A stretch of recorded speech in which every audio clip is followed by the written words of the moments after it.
So hi guys, assalamu alaikum. I hope you guys are doing great. How have you been all this while? I'm just trying to hope that uko salama and everything else is fine. Mimi pia niko salama, alhamdulillahi rabbil alamin. Even though I've not been active lately on these streets of YouTube. Mm, I'm engaging my energy somewhere else. I'll tell you about it later. And by the time I come back home, I'm so fucked up. And like now, I just stopped the car at the parking lots of our home, and but I felt like I couldn't go inside without talking about this thing because it's been coming on my mind. And on my way home, I was thinking about it so much deeply, and as you can see from the title, and I just felt like if it was wise I could talk about it. Of late I've been finding myself eating mangoes a lot. They're from Pakistan and they're so, mashallah, they're so nice, they're so sweet. So I don't buy them in bulk because naweza kuwa nataka kukula leo and then in some 2-3 days I don't want to have them. So what I do is I buy when I want. Like ile siku yenye nasikia I want to have a mango, so I just got this one.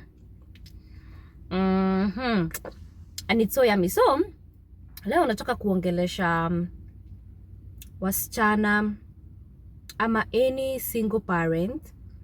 We are all of us, all single parents. They are single because of so many things. Maybe you divorced, you separated with the father of your kids, rukwa.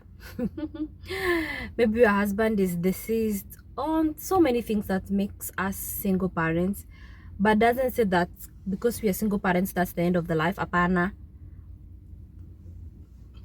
life must go on na maisha lazima iendelee. So there are so many of us, maybe you've decided you don't want ever to be in a relationship again.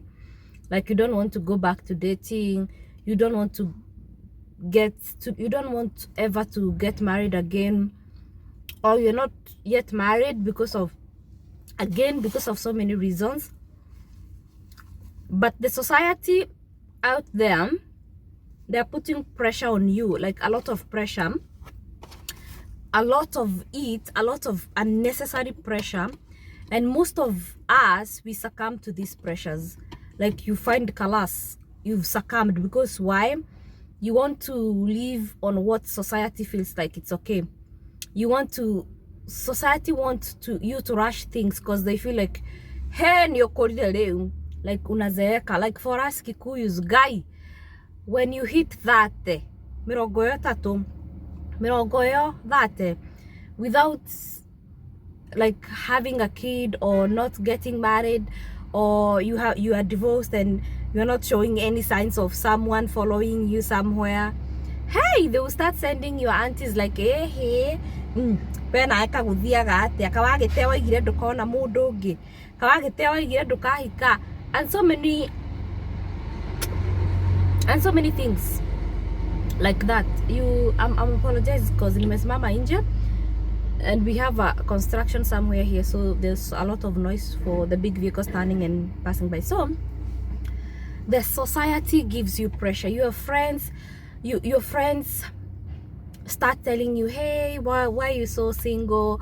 Why are you not thinking of getting married?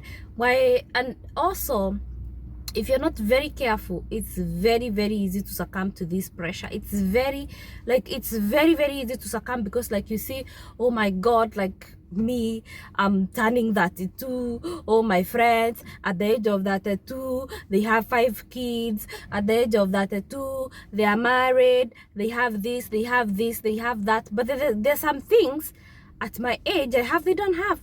So if I'm not careful with what people around me or the society or those, I thank God for me, my parents are so okay with your decision. Kwanza si niliona nikiwa mtoto mdogo wakakataa, nikaolewa, nikaenda nikaona venye maisha ilikuwa, tukaachana, and then now I'm here. So at my age I have the right to make the right decision venye nataka. So I don't remember any conversation with any of my family members asking me about ukahikari. And my family members, I mean my mom, dad, and my sisters. Neither of them have ever asked me again, like, when are you thinking? Or kari kitutakiona kamudo, kari kebe nawe kaigwa githiri atia, no. So there is, I get, I don't get this from my families, but I get people who are so concerned, sometimes in a good way, sometimes it's so bothering, sometimes they cannot understand our decisions, you know. It's like, hey guy, benawe kawakiugire magutoro gwo benawe saria mundu. Others will judge me and start saying, wewe ni kukataa, unakataanga wanaume. Wewe ni kukataa. Without all that beauty, kehikikie katawe, how comes you're telling me that you are like you're not dating, ama you're not married, you are not going to get married soon, anytime soon, or there is no one passing by your house by they can't understand. But the thing is, there's so many things. It's not about just waking up one day and just having a man in your house or just getting married to fit in the society's doctrines. Apana, there are so many things. Sasa uko hapo mrembo, there is energies. We are not raising bars like people say, weti dog etea hau kurira hau. This is our Kikuyu people, like, we shinda hapo ukiringa utazeekea ukiwa hapo. It's better uzeeke and you have peace of mind, but don't rush to go get someone or go get married at in your society ifurahia. Hapana, marriage is between you and that person you are getting married to. So if you didn't find someone who is matching your energies, don't do that, babe. Don't do that. Usijaribu. Don't try to. I always tell you, always do something that's making you happy, something that is pleasing you. Yes, you can be dating someone, you can be having someone. Usually say, when I say I'm single, it doesn't mean that I'm lonely, you know. But the thing is, you have to check the energies. There's so many things to check for you to get married. Again, don't forget, for this new institution that you're going to have, you're bringing in a child. Unaleta mtoto mwingine ambaye hajazaliwa kwa hiyo familia. And the co-parenting thing is not for the weak. When we talk about co-parenting, it's not for the weak. Another thing, it's not all men wanakutaka just because of you, like the simple you. So many of them are following you because of what they see and what they think you have. And yeah, you know, like what they think you have. It doesn't work that way. So mtu hata akisema unaringa, it's fine, you can say whatever you want to say. But as for me, the bars have to be someone who has, the bar is a bit higher, okay, like someone we have matched energies, or someone who has more energy than me. But usienda kusakamba hapo ati you just take anyone so that the society will be happy. You have worked so much hard to be where you are, to raise your kids, to do so many things, just to settle for anyone, you know. And then another thing, in this family that you're going to start, you're bringing in kids.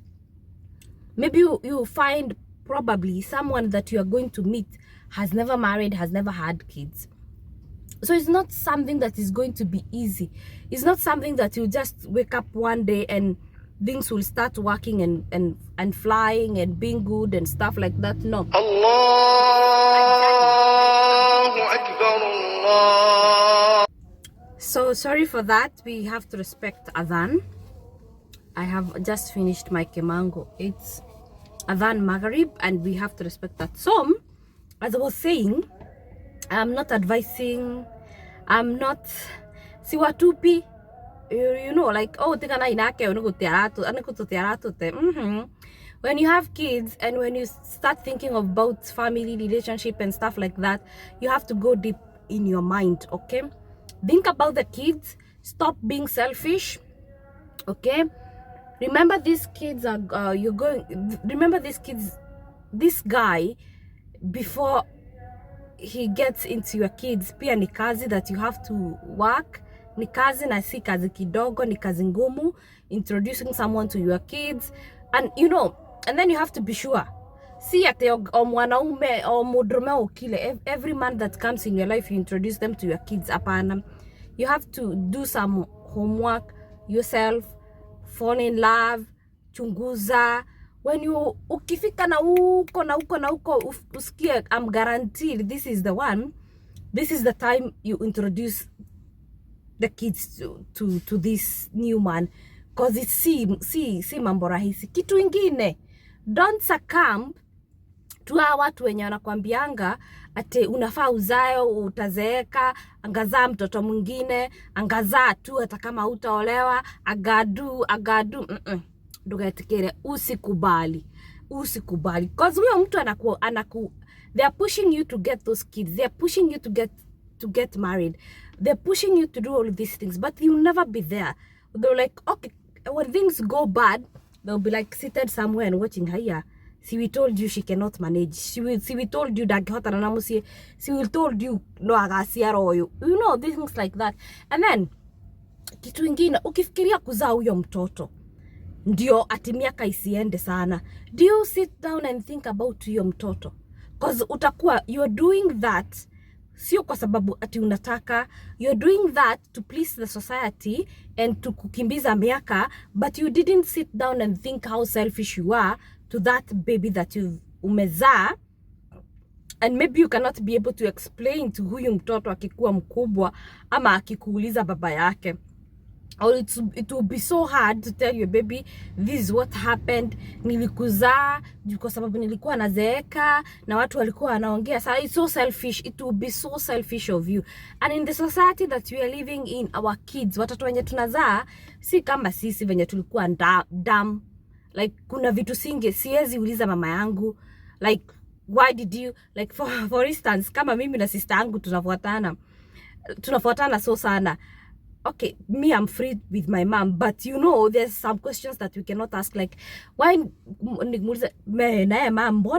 why did you give birth to us so when we are so close, like me and my sister?